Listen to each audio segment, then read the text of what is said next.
다이얼 전화기 뭐 이렇게 이런 것도 있고.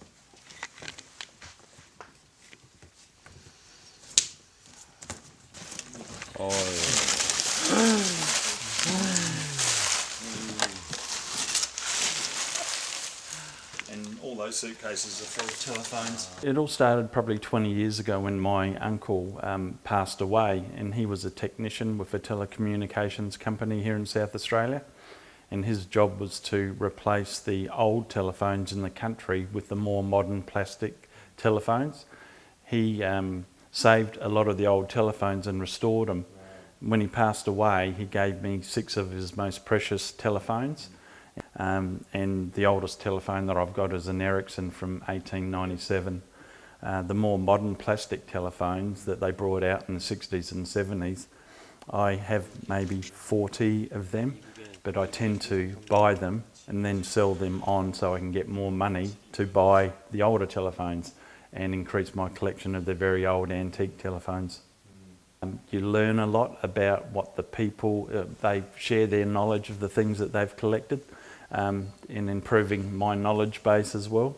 And basically we've got people that over the years have become friends like yourself, you know. You enjoy your company, I enjoy what you're doing and the passion that you've got to supply vintage antique items for Korea. 주파수가 다 써 있네. I do more so vintage fans and antique fans, the electric fans, the brass ones with the brass blades and the cast iron bodies. And more recently, as well as telephones and the fans, I've started collecting typewriters, gramophones, the old with the 78 RPM records with the big speakers on them. Old radios as well from the 40s and 50s, Bakelite and wooden radios. That's part of the fun of it all, researching where they've come from, how they were made, when they were made. It'd be good if every telephone or every vintage item could tell a story, because it's been part of people's lives for so long in different places, 40, 50, up to 80 years old. And yeah, that sort of thing really interests me. The research is just as exciting as actually collecting them. Yes. So just hang on a minute, I'll put that. 저게 한 3,000불 정도 한다. 맞죠? 한데. This one's 114 years old.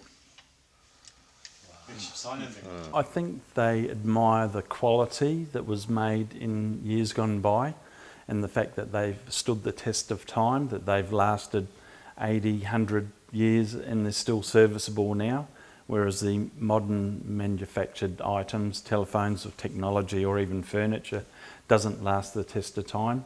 To me, they're mass produced. They weren't made by craftsmen who had a passion for making things and making them last. And I think that's why people are drawn to vintage antique items.